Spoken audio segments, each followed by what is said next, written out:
Hello students, welcome to Sai India classes. मेरा नाम है राहुल सिंह और आज हम इलेक्ट्रिक मोटर पढ़ने वाले हैं। क्या पढ़ने वाले हैं? Electric motor. सबसे पहले मैं बता दूं कि ये magnetic effect of electric current of class 10th का 5th वीडियो है। ठीक है।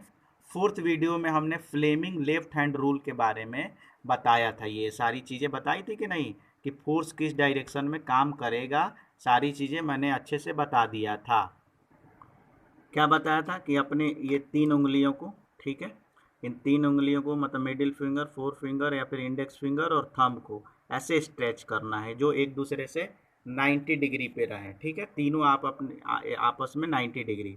फिर मैंने बोला था कि इस पे आपको आई लिखना है, इस पे आपको बी लिखना है और इस पे आपको एफ लिखना है। ठीक है, ये आई मतलब करंट का डायरेक्शन, और करंट डायरेक्शन जिस डायरेक्शन में करंट फ्लो हो रही है उसी तरह हमारा इसका नेल मतलब नाखून रहेगा। बी साउथ डायरेक्शन में इस नाखून को करना है, मतलब कि नॉर्थ और साउथ रहेगा ना पोल मैग्नेट में। ये बी क्या डिनोट करता है? Magnetic field. मैग्नेटिक फील्ड में साउथ डायरेक्शन में ये नेल को हमको उधर ही ले जाना है। और तीसरा फोर्स है, इस टाइप से आपको करना है, आपको है ना, इस और स्ट्रेच करना है। अब मैंने आपको एक्चुअली मैंने फोर्थ वीडियो को गलती से थर्ड वीडियो बोल दिया था। एक्चुअली फोर्थ वीडियो ही, फोर्थ वीडियो में ये सारी चुक करे थे हमने क्वेश्चन, कुछ क्वेश्चन भी दिया था, आपने किया है, बहुत ही अच्छा किया है। लेकिन लास्ट में मैंने 2 क्वेश्चन दिए थे, उसको आके डिस्कस करते हैं। तो जैसा कि आपको याद होगा कि मैंने लास्ट में ये 2 क्वेश्चन दिया था फोर्थ वीडियो की लास्ट में। यहाँ पे नॉर्थ और साउथ पोल है, करंट का डायरेक्शन ऊपर है। अगर इस पे हम लगाएं तो ये देखिए, ये बी है नॉर्थ टू 5 की तरफ, ये हमारा इंडेक्स फिंगर को, फोर फिंगर को इधर लाए साउथ की तरफ, और ये थंब को ये वाली फिंगर को, मिडिल फिंगर को जब हम ऊपर ले जाएंगे तो अंगूठा नीचे की तरफ चल जा रहा है। इसका मतलब कि यहाँ पे force acts downwards, force acts downward. ठीक है, और इसमें क्या होगा, तो ये बी तो ऐसे ही रहेगा, लेकिन ये उंगली का डायरेक्शन, हमारा करंट का डायरेक्शन नीचे हो जाएगा।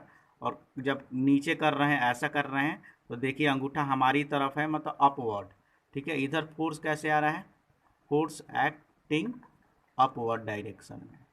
ठीक है, मतलब यहाँ पे क्या हो रहा है, अगर मान लीजिए कि ये कोई कॉइल है, ठीक है, ये मान लीजिए कि कोई वायर है, ठीक है, अगर ये मान लीजिए कि ये वायर है, तो ये क्या हो रहा है, नीचे की ओर दब रहा है, मतलब कि नीचे की ओर दब रहा है, मतलब ये दबाया जा रहा है, मतलब कि ये अंदर की ओर ऐसे धंस रहा है। ठीक है, और यहाँ पे क्या हो रहा है, यहाँ पे क्या हो रहा है, ये ऊपर की ओर उठ रहा है, मतलब कि ये उठ रहा है। अगर इस ये वाली इसमें क्या हो रहा है कि ये कॉइल ऊपर की ओर आएगा, ऊपर की ओर। ठीक है, और इसमें क्या होगा, कॉइल नीचे की ओर जाएगा। ठीक है, आई बात समझ में? अब इन दोनों डायग्राम को अगर हम कंबाइंड कर दें तो हमारा बन जाएगा इलेक्ट्रिक मोटर। ठीक है, आइए देखते हैं। ये हमारा इलेक्ट्रिक मोटर का डायग्राम है, किस चीज़ का? तो it is the diagram of electric motor. ठीक है, आपको बनाने आना चाहिए। देखिए उसी डायग्राम टाइप का है, इधर नॉर्थ और इधर साउथ पोल है ना, इधर नॉर्थ साउथ, नॉर्थ साउथ एक ही चीज़ है। इन दोनों डायग्राम को हम बस ये कर रहे हैं। ठीक है, तो यहाँ पे देख रहे होंगे कि ये नॉर्थ पोल साउथ पोल, ये तो इतना क्लियर हुआ। यहाँ पे देख रहे हैं कि इसमें हमने एक रेक्टेंगुलर कॉइल लगाया है। किस टाइप का कॉइल? Rectangular coil. ठीक है, कैसा है ये कॉइल कैसा आया? रेक्टेंगुलर है। I hope you understand. ठीक है, इसमें पहले हाफ की बार, ये इसको बोलते हैं, इसको एक्सिस ऑफ रोटेशन, मतलब यहीं पे इसी पे ये रोटेट करता है। मोटर में एक एक्सिस रहता है, इसी पे ये रोटेट करता है। ठीक है, जैसे आपने देखा होगा कि मोटर में एक ऐसी ऐसी मोटर रहती है ना, कोई भी मोटर, उसमें ऐसा निकला रहता है, और उसी में हम कोई फैन वन के पंखी फंसाते हैं, उसी में कसते हैं तो वही घूमता है। मतलब कि यही हो गया एक्सिस ऑफ रोटेशन, ये वाले। ठीक है, इसी में एक रॉड टाइप का रहता है। ठीक है, और इसी में हमारे यहाँ पे कुछ जैसे ये इतना निकला रहेगा, और यहीं में हम जैसे फैन की पंखी वंखी बांध देते हैं तो वो घूमता है। ठीक है, मोटर में देखे होगे कि वो थोड़ा सा निकला रहता है, वही एक्सिस हो गया। ठीक है, अब देखिए इधर की इस एक्सिस की, ठीक है, ये वाला पार्ट देखोगे ए बी को, तो आपको ये दिखेगा, ये हो गया ए टू बी। ठीक है, और अगर इस वाले पार्ट को देखोगे तो आपको ये दिखेगा सी टू डी। क्यों? क्योंकि देखिएगा यहाँ पे देख रहे होंगे आप कि ए से बी में करंट ऊपर जा रहा है और नॉर्थ और साउथ। इसमें भी देख रहे हैं कि ए से बी में करंट ऊपर जा रहा है और नॉर्थ साउथ, मतलब कि सेम कंडीशन है इधर वाला। और सी डी में क्या है, तो सी डी में करंट नीचे की ओर आ रहा है और नॉर्थ और साउथ, मतलब कि सी डी में करंट नीचे की ओर आ रहा है नॉर्थ और साउथ, मतलब कि लेफ्ट साइड में काम करेगा डाउनवर्ड फोर्स। ठीक है, इसका मतलब क्या, इसका मतलब कि इस पे जो काम करेगी ये वाली जो पोर्शन है आपकी, ये वाली, ये डाउनवर्ड डायरेक्शन में जाएगा, मतलब नीचे जाएगा। और ये वाला फोर्स कैसा जाएगा, अपवर्ड। आई बात समझ में। इसका फोर्स ये वाला कैसा, ये वाला पोर्शन जो है ऊपर उठेगा और ये वाला पोर्शन क्या है, नीचे जाएगा। यहाँ पे दिया भी है, ठीक है।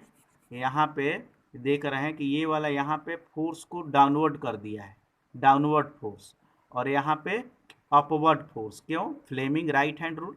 अगर यहाँ पे हम लगाएंगे तो हमारा आई ऐसे कर देंगे और बी इधर रहेगा, हम देखेंगे कि डाउनवर्ड जाएगा। ये सिंपल सी चीज़, इसका सिंपल डायग्राम ये है। ए और बी अप ऊपर जा रहा है नॉर्थ साउथ, यहाँ पे फोर्स डाउनवर्ड काम कर रहा है, हमने किया है। और यहाँ पे फोर्स अपवर्ड काम किया कर रहा है, हमने किया है। तो इतनी तो चीज़ आपको समझ में आ गई कि ए बी पे डाउनवर्ड फोर्स काम करेगा और सी डी पे अपवर्ड फोर्स। मतलब सी डी वाला पार्ट अगर मान लीजिए कि ऐसा है, ठीक है, ये मान लीजिए कि ये वाला पार्ट ए बी है और ये वाला पार्ट सी डी है, मतलब रेक्टेंगुलर में है। मैं आपको रेक्टेंगुलर कोई चीज़, एक मिनट रुकिए, इसको मान लेते हैं। ये रेक्टेंगुलर तो दिख रहा है ना, ये मोबाइल कैसा है, रेक्टेंगुलर है। अब इस मोबाइल में ये वाला पार्ट को हम ऐसा देख लेते हैं, इस वाले पार्ट को ए बी मानते हैं और इस वाले पार्ट को सी डी मानते हैं। तो इस कंडीशन में क्या हो रहा है, ए बी पे ऐसा फोर्स लग रहा है, मतलब ये नीचे जा रहा है, और सी डी पे ऊपर। तो इसमें रोटेशन होगा। क्यों, क्योंकि इस यहाँ एक अपने मोबाइल को अपने एक लेफ्ट हैंड में ऐसे रखिए और राइट हैंड में ऐसे रख लीजिएगा, ठीक है। और आप क्या करिएंगे, लेफ्ट हैंड से इसको दबाइए डाउनवर्ड डायरेक्शन में, क्योंकि लेफ्ट साइड में डाउनवर्ड फोर्स लग रहा है और राइट साइड में अपवर्ड। तो इस मोबाइल को अगर इसको अगर इधर से दबाओगे और इधर से उठाओगे तो ऐसा मोशन होगा, ऐसा मोशन होगा। क्यों, क्योंकि इसी चीज़ को यहाँ से दबा रहे हैं और इधर से उठा रहे हैं, तो ये तो मोशन प्रोड्यूस होगी ना। और ऐसा ये गोल घूम के एक राउंड कंप्लीट करेगा, फिर गोल घूम के एक राउंड कंप्लीट करेगा, और इसीलिए मोटर घूमता है। आई बात समझ में कि नहीं आई, ठीक है, आई बात समझ में आई कि नहीं, ठीक है।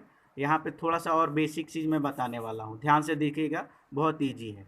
ये इंड कहाँ जा रहा है, नीचे, और ये ऊपर। तो ये अगर इसमें एक उंगली ऐसे नीचे जा रही है, दूसरी ऊपर, मतलब इसमें ऐसा रोटेशन होगा। ये है ना, ये देख रहे हैं, ये वाली उंगली नीचे जाएगी और ये ऊपर। तो अब ये नीचे और ये ऊपर, मतलब ऐसा रोटेशन हो रहा है, ऐसा रोटेशन हो रहा है, एंटी क्लॉकवाइज रोटेशन हो रहा है। तो यही यहाँ पे ये दिया हुआ है कि ऐसा रोटेशन होगा। लेकिन यहाँ पे एक छोटी सी आपको प्रॉब्लम होगी। पूछिए क्यों, क्योंकि इस डायग्राम को हम दो डायग्राम बनाते हैं। तो क्या होगा समझिएगा। पहले राउंड में, अभी पहले राउंड में आप इतना समझिए कि ये जो मोबाइल है ना, यहाँ से घूम के बस यहाँ पे आ गया बस, ठीक है। पूरा सर्कल कंप्लीट नहीं किया, पूरा सर्कल इसने, इस मोबाइल ने कंप्लीट नहीं किया, ठीक है। ये रेक्टेंगुलर क्वार ने बस, ये ए बी था और ये सी डी था। ये ए बी घूम के इधर आ गया सी डी पे, और सी डी घूम के ए बी पे आ गया। अब इस केस में देखिएगा क्या हो रहा है। अब देखिएगा यहाँ पे ये अगर एक टर्न घूमा तो अब ये हो जाएगा सी, ये क्या हो जाएगा सी, और ये वाला हो जाएगा बी, और ये हो जाएगा डी, और ये वाला हो जाएगा ए। क्योंकि वन क्लॉक, मतलब कि 180 डिग्री पे घूमा। ये कितना घूमा, 180 डिग्री पे, ठीक है। अब देखिएगा, लेकिन यहाँ पे करंट का डायरेक्शन चेंज हो जाएगा। कैसे, क्योंकि हम जानते हैं, हम देख रहे हैं, देखिए पहला डायग्राम ये, पहला डायग्राम ये है, ठीक है। पहले डायग्राम में ए बी में, ये ए बी है तो ए बी में ऊपर की ओर और सी डी में नीचे की ओर करंट है। जैसे ये घूमा तो ये क्या हो जाएगा, ये हो जाएगा डी, ये हो जाएगा सी, और ये हो जाएगा बी, और ये हो जाएगा ए। अब इसमें सी डी में कैसा करंट है, सी डी में नीचे की ओर है, मतलब करंट इधर रहेगा, और ए बी में करंट की डायरेक्शन ऊपर रहेगी। मतलब कि ये घूम के यहाँ आ गया है। ठीक है, अब यहाँ पे देखेंगे तो सी डी का डायरेक्शन सेम चीज़ है, यहाँ पे नॉर्थ साउथ और करेंट नीचे, नॉर्थ साउथ और करंट नीचे, मतलब फोर्स लगेगा अपवर्ड। मतलब कि इस जैसे ही ये 180 पे, जैसे ही 180 पे घूमा, ये यहाँ पे ऐसे आया, फिर उसके बाद फोर्स लगने लगेगा अपोजिट, मतलब इधर, इधर नीचे लग रहा था, इधर ऊपर, मतलब ये घूम के ऐसे आ गया। लेकिन यहाँ जैसे आया तो करंट का डायरेक्शन जैसे चेंज हुआ, तो अब फिर उल्टा काम करने पर लगेगा, मतलब ये ऐसे आया और फिर ये ऐसे अपोजिट आ जाएगा। अब पूरा सर्कल कंप्लीट ही नहीं करेगा, क्यों? क्योंकि जैसे ही ये एक सर्कल आधा 180 डिग्री कंप्लीट किया, तो 180 कंप्लीट किया तो करंट का डायरेक्शन यहाँ पे चेंज हो गया। और करंट का डायरेक्शन मतलब यहाँ पे देखेंगे कि सी डी नीचे है और नॉर्थ साउथ, अगर सी डी नीचे है नॉर्थ साउथ, मतलब यहाँ पे अपवर्ड डायरेक्शन और इधर डाउनवर्ड डायरेक्शन, मतलब ये ऐसे ऐसा था, ऐसे घूमा, फिर ऐसे ऐसे ऐसे ऐसे ऐसे, मतलब ये पूरा कंप्लीट कर ही नहीं पाएगा, इतना ही होगा बस। ये ये ये ये ये ठीक है। जैसे हम अगर मोबाइल का केस करें, अगर मोबाइल का केस देखें तो क्या होगा मोबाइल के केस में, ऐसे अगर इसको रेक्टेंगुलर ले तो ये ऐसे घूमा, फिर ये बैक, घूमा, बैक, घूमा, बैक, घूमा, बैक। ये तो बड़ी प्रॉब्लम हो गई यार, ये तो बड़ी प्रॉब्लम हो गई। अब तो हमारा मोटर घूम ही नहीं रहा है, आधे पे ही लौट जा रहा है, फिर जा रहा है, फिर आधे से लौट जा रहा है, पूरा सर्कल कंप्लीट नहीं कर रहा है। मतलब क्या करें? क्यों? और ये सर्कल कंप्लीट क्यों नहीं कर रहा है बताइए, ये सर्कल क्यों कंप्लीट नहीं कर रहा है? क्योंकि जैसे ही 180 डिग्री पे रोटेट करके यहाँ पे ऐसे गया, तो यहाँ पे करंट का डायरेक्शन, क्योंकि सी डी नीचे है तो सी डी वाला इधर नीचे हो जाएगा और ए बी वाला ऊपर, मतलब जैसे 180 डिग्री पे जा रहा है तो करंट का डायरेक्शन चेंज हो जा रहा है और फिर उसको वापस भेज दे रहा है। तो हम कुछ ऐसा करें कि हर 180 डिग्री पे, ठीक है, करंट के डायरेक्शन को चेंज कर दें। मतलब जैसे सी डी यहाँ आया, तो सी डी आया तो ये ऐसे हो गया, मतलब कि सी डी के साथ तो नीचे है तो ये नीचे ही हो जाएगा और ये ऊपर। जैसे सी डी 180 पे घूम के आया, मतलब कि ये ए बी नीचे, इसमें ऐसे लगेगा नीचे और ये, लेकिन यहीं पे इसको करके हम अगर इसका डायरेक्शन को चेंज कर दें, इसके डायरेक्शन को चेंज कर दें, मतलब कि जैसे ही 180 डिग्री पे यहाँ पे घूम के आया सी डी, तो सी डी के करंट के डायरेक्शन को चेंज कर देंगे, तो it acts like A B, और ये ऐसे घूमा फिर ये घूम जाएगा, मतलब पूरी रोटेट होने लगेगी, ये जो 180 पे जाके पूरा पूरा घूमने लगेगा ऐसे। ठीक है, जैसे ही करंट के डायरेक्शन को हर 180 डिग्री एंगल के बाद चेंज करें तो उसको चेंज करते हैं by the help of this rings. ठीक, ठीक है। और इस रिंग्स में ऐसा फंक्शन होता है कि हर 180 डिग्री बाद ये रिंग्स जो है ना अपने डायरेक्शन को, करंट के डायरेक्शन को चेंज कर देते हैं। क्यों? क्योंकि देखिए यहाँ पे तो करंट पॉजिटिव से निगेटिव आ रहा है, ठीक है, यहाँ पे पॉजिटिव टू निगेटिव आ रहा है। अब देखिए ये जो है ना, ये वाला पार्ट और ये वाला पार्ट आपस में मतलब टाइटली कनेक्टेड नहीं है, टाइटली कनेक्टेड नहीं है। ये क्या हो रहा है कि यहाँ पे देखो, यहाँ पे ये आधा दिया है और ये आधा, इसको बोलते हैं स्प्लिट रिंग या फिर कॉम्यूटेटर रिंग्स।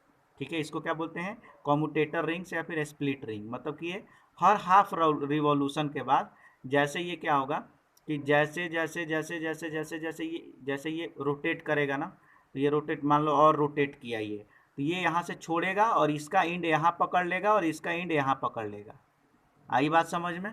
ठीक है, इतनी समझ लीजिए, और अगर सामने रहेंगे तो उसका एक्सपेरिमेंट करके भी मैं बता दूंगा। यहाँ पे समझ लीजिए कि ये जो प्रॉब्लम हो रही है 180 डिग्री वाला, इस रिंग्स के थ्रू यहाँ पे कर दिया जाता है।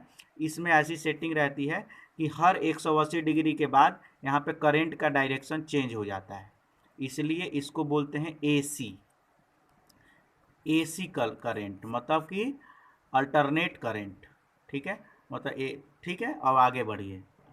ठीक है, इसकी प्रॉब्लम यहाँ पे दी गई है, इसको पढ़ेंगे तो समझ में आएगा। After half rotation when coil goes beyond vertical position, the C D of the coil becomes the left side and A B right side हो जाएगा। मतलब सी डी वाला जो पोर्शन है क्या हो जाएगा, अब सी डी वाला लेफ्ट साइड में आ जाएगा और ए बी राइट साइड में आ जाएगा। ठीक है, तो उसमें क्या होगा, टू कम्यूटेटर हाफ रिंग्स जो हैं, कम्यूटेटर रिंग्स अभी मैंने बताया, ये वाले रिंग्स जो इसमें कनेक्टेड है, ये वाले रिंग्स, ये क्या करेंगे, automatically change contact from the one brush to another brush. मतलब इस केस में क्या होता है कि ये वाला कम्यूटेटर ना इस ब्रश के, ये इसको बोलते हैं कार्बन ब्रशेज, ये क्या रहते हैं, इनको बोलते हैं कार्बन ब्रश, इसको बोलते हैं कार्बन ब्रश, और इसको बोलते हैं कम्यूटेटर और स्प्लिट रिंग्स। ठीक है, कम्यूटेटर रिंग या फिर ये। तो ये क्या होता है, जैसे 180 डिग्री वाला हटेगा ना, 180 डिग्री पे रोटेट करेगा, मतलब यहाँ से यहाँ आएगा, तो ये वाला जो कम्यूटेटर है ना इस ब्रश के कांटेक्ट में आ जाएगा, और ये वाला कम्यूटेटर इस ब्रश के कांटेक्ट में आ जाएगा। फिर हर 180 डिग्री में ये वाला इससे काउंट करेगा, ये वाला ये, फिर ये इससे और ये इससे, ऐसे रोटेट होने लगेगा और करंट का डायरेक्शन चेंज हो जाएगा। देखिएगा क्या कह रहा है कि एट एवरी 180 डिग्री, ठीक है, और हाफ रिवॉल्यूशन, ठीक है, ऑटोमेटिकली चेंज कर लेता है दूसरे ब्रश के साथ।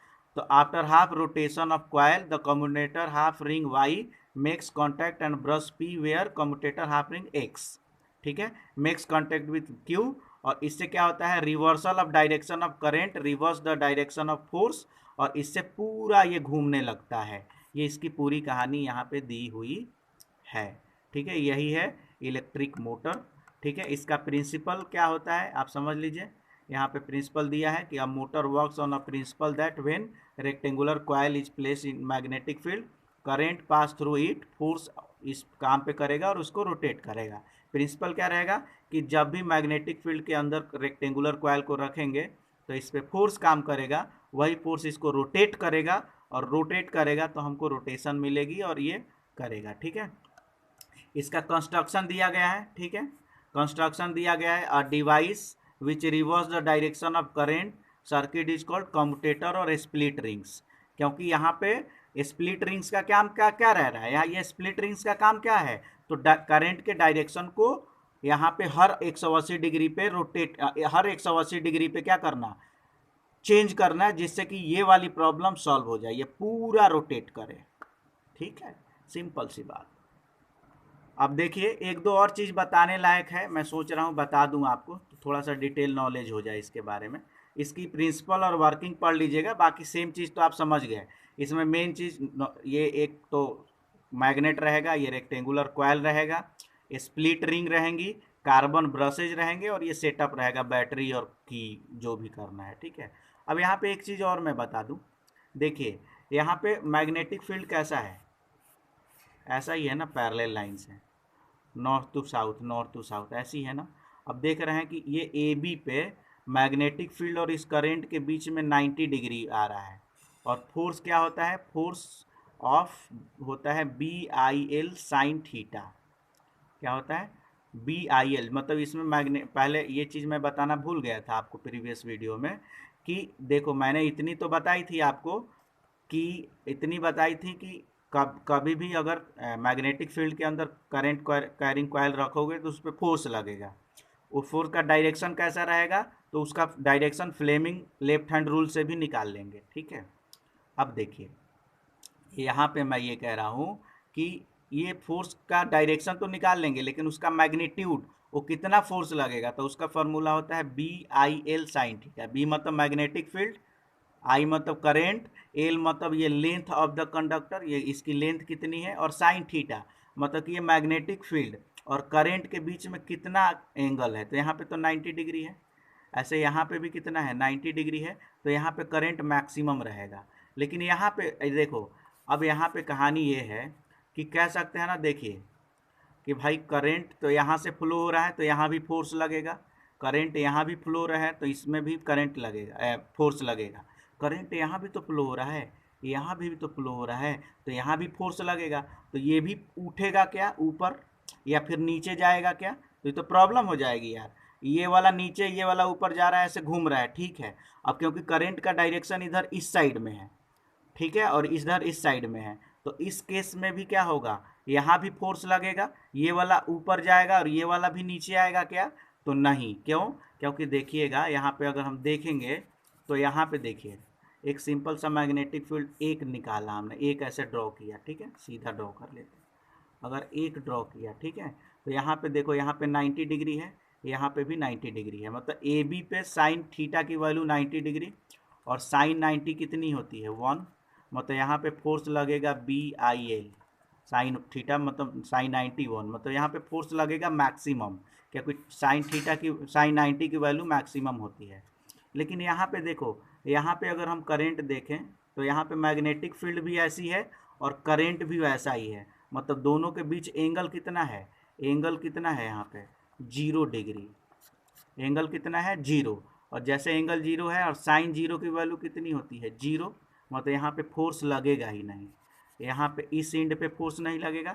ऐसे ही यहाँ पे भी एंगल कैसा है, क्योंकि ये पैरेलल है, ये मैग्नेटिक फील्ड के ये करंट पैरेलल है, यहाँ पे भी मैग्नेटिक फील्ड के करंट पैरेलल है, तो पैरेलल है मतलब कि थीटा की वैल्यू 0, और 0 मतलब कि साइन 0 0, मतलब फोर्स लगेगा ही नहीं, मतलब कि जो फोर्स लगता है ना वो इसी AB और CD पे ही, BC और AD पे फोर्स नहीं लगता है, बिकॉज यहाँ पे करंट का डायरेक्शन मैग्नेटिक फील्ड के डायरेक्शन में ही हो गया, मतलब कि यहाँ पे फोर्स 0, मतलब यही दो पार्ट घूमते हैं, ये वाला AB वाला और CD वाला। और भी कोई डाउट होगा तो पूछिएगा। Thank you so much, have a nice day, God bless you.